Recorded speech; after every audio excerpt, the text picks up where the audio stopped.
മുസ്ലിം ലീഗും രാഷ്ട്രീയ കൊലപാതകത്തിൽ പിന്നിലല്ല.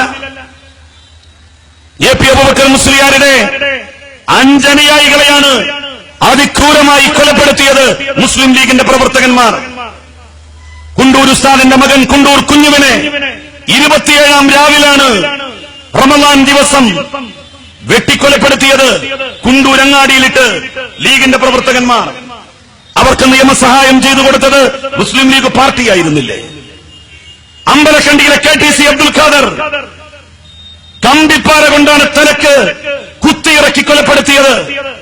അരിശം തീരാഞ്ഞിട്ട് ആ കമ്പിപ്പാറയുടെ മേൽ പച്ചക്കൊടി കെട്ടിയില്ലേ?